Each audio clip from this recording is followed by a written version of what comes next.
Howdy, I'm the OGGM, and today I want to talk about Dungeons and Dragons.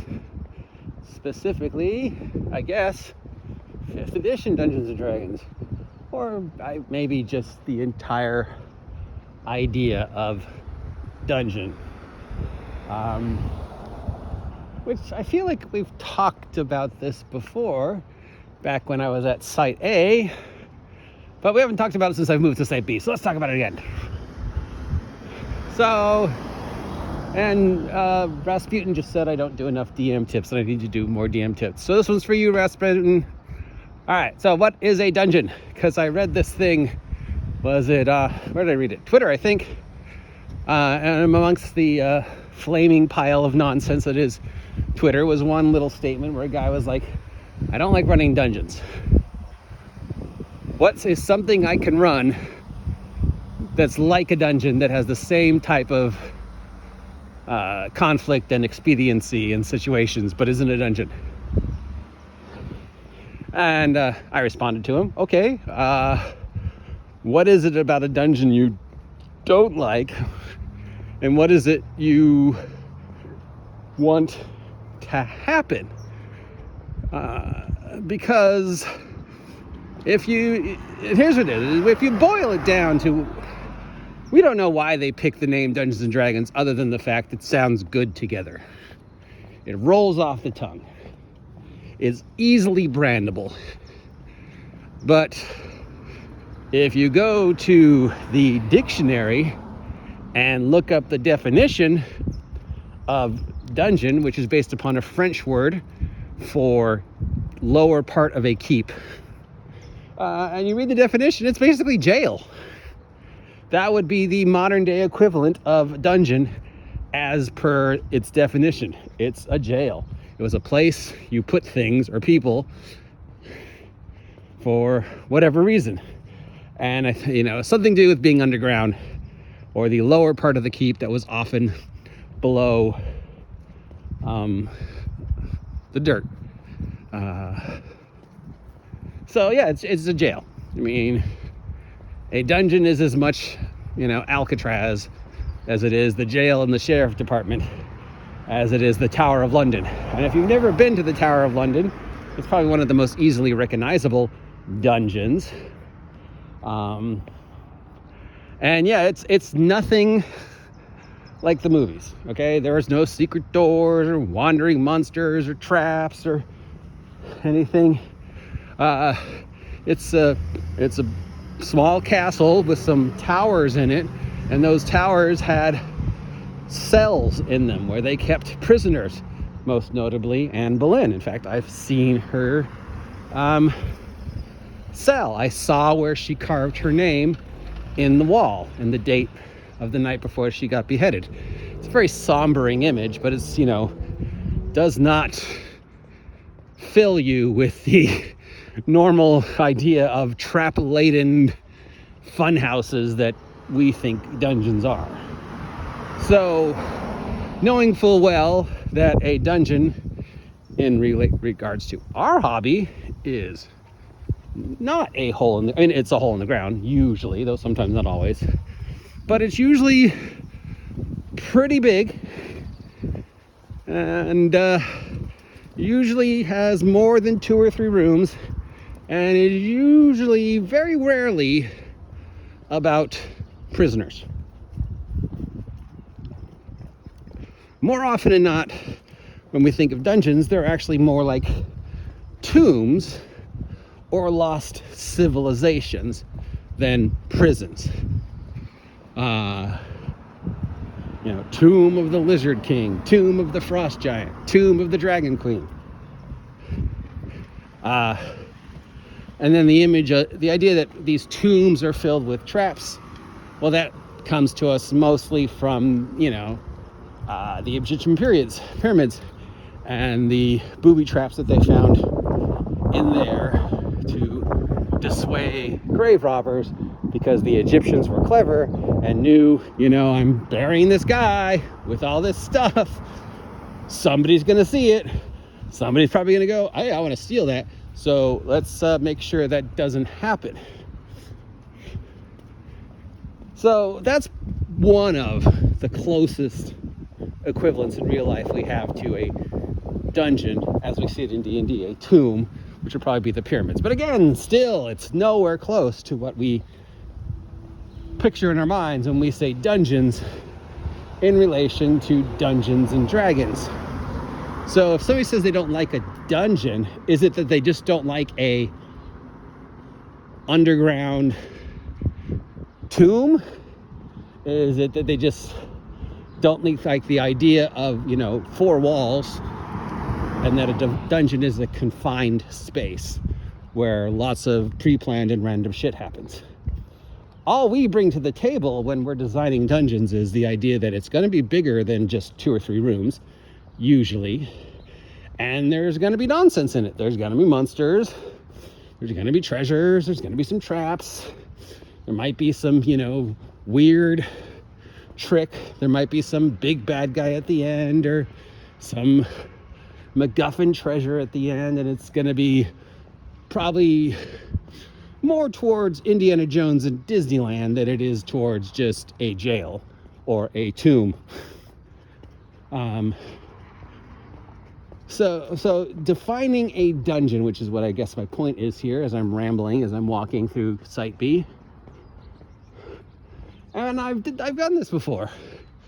And you don't have to think of a dungeon as just that, as the place underground that has stuff in it. Anything really can fill the idea of a dungeon, and any groups of situations can be technically sort of considered a dungeon, because it doesn't have to be underground. It doesn't even have to be inside. Okay? While that is the classic representation in our hobby, the more broader way to think of it is a limited series of things the players can interact with. Good morning. And a limited series of events or situations that they're going to interact with, or they're going to act with them, right? A dungeon usually has a beginning, a middle, a twist, and an end. And very rarely, as we've discussed more than once, do they return. You go to the Tomb of the Lizard King once, you do all the stuff in the Tomb of the Lizard King, then you're done. There's no reason to go back. Normally. So it's just really encapsulating a series of ideas in a situation where the players, once they quote unquote enter the situation, only have a few options of how to leave the situation. And the situation is usually actively or passively trying to stop them. A dungeon is often built to keep things out, or to keep things in, or more specifically just to contain a series of things. Rooms, treasures, monsters, magic fountains, talking fish, what have you, right?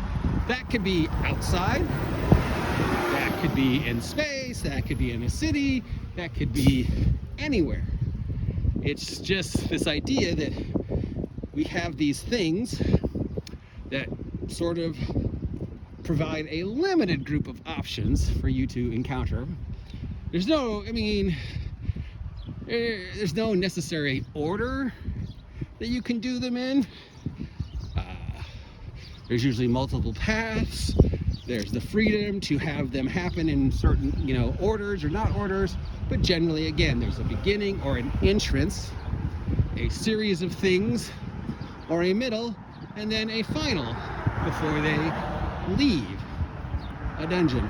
So by using the 5-room dungeon theory, or the room of 3, the rule of 3 or 4 as I call it, you can sort of apply the 5-room dungeon theory to any situation if you're questioning, well, how can I run that same level of quick, intense, rapid situations where they're offered limited choices, limited ways to enter, and limited ways to leave. And I, as the DM, sort of have this overarching control of what happens, when it happens, and how they get there and how they leave.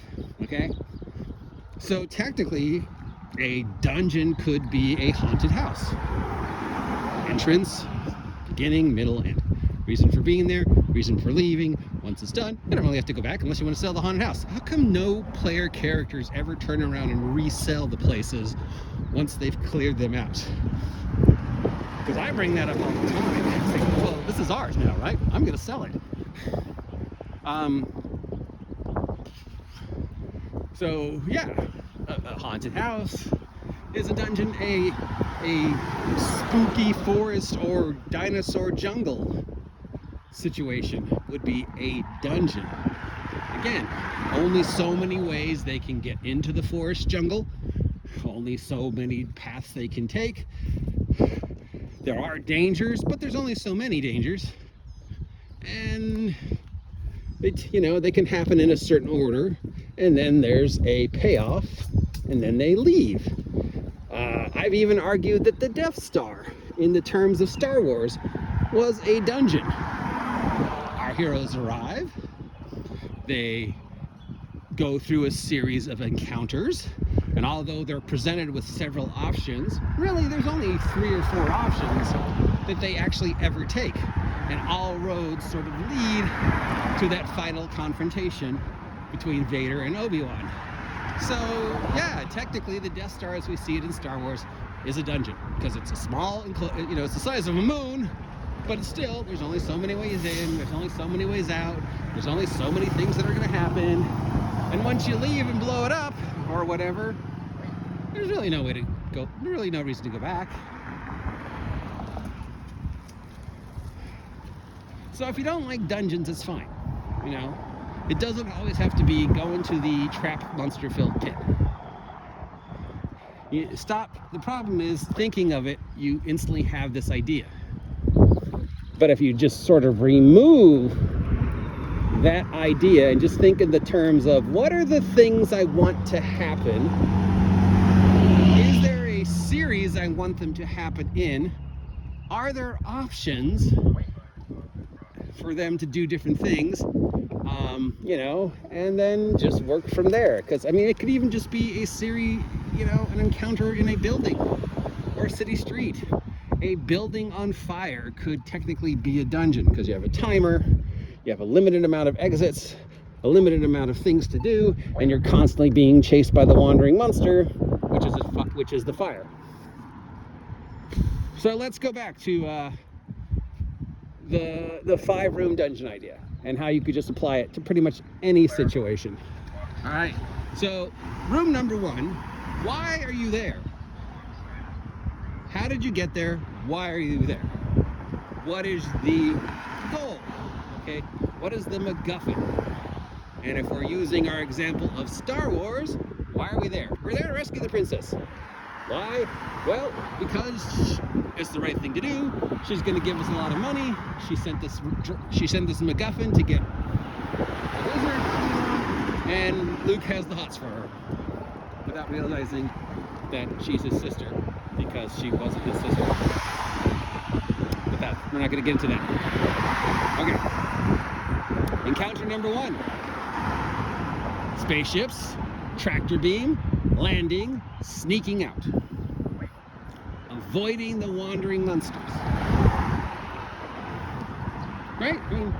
So if we go to our room of 5, our 5-room dungeon theory, usually after we have reason to get there, usually we want a fight or some type of situation where we've got blood boiling, we've got everybody working together, and a combat usually does that. In Star Wars, that would have been the getting into the Death Star with the spaceship and the blasting, and then, of course, the whatever. Then we want a skill test. So our skill test would be a trap, a trick, disguise checks, dressing up like stormtroopers, having the thief break into the vault, or R2 hack the computer system to find out where the princess was. That's number 2. Then we have role-playing. Usually when some type of role-playing, either so they can interact with themselves, or they can interact with bad guys or NPCs, and just sort of to add a little few minutes of calm down before the next excitement. So a role-playing would be everything that happens between the moment that Obi-Wan leaves them and the moment that they stage the rescue of the princess. That's all role-playing. Han, talking to the guy on the computer going, oh, we're all fine here, everything's fine, oh no, we've got a system shut down, boring conversation. That's the role-playing segment. Then a fight breaks out, right? So that's the next thing you want to happen in your 5-room dungeon. Fight. Big old fight. Blasting, running, chasing, screaming. You fall down the pit. The walls start closing in the pit. There's another skill test. You've got to get out of the pit. Either they have to figure out a way to get out of the pit themselves, the skill test, the trap's on a timer, or the thief who's outside has to figure out a way to get them out. R2, they get out, another fight, then you got another fight. So again, you got the blood rolling, you got some comedy, you've got some action, you've got a skill test of Obi-Wan sneaking off and turning the things down, and then finally the final encounter with our heroes making it towards the Millennium Falcon while Obi-Wan faces off against Vader. And the reward, of course, is getting the princess off of the Death Star, getting the plans to the Rebel Alliance, and Luke becoming closer to the Force, right? And then we have an encounter with wandering monsters on the way out, just to add that last second of excitement and that last hero moment before we get to the next section of role-playing, right? So there you go. I mean, that a 5-room dungeon can be applied to any situation, a la Star Wars, because, everything applies to Star Wars, right? Why am I there? Combat. Skill test. Role-playing. Another combat. Final combat. Reward. There you go, right? So if you don't like dungeons, just don't think of them as that. As hole in the ground filled with monsters and treasures and traps. Think of it as Star Wars. Think of it as, well, there's only so many things that can happen. There's only so many ways they can happen. There's only so many ways in. There's only so many ways out.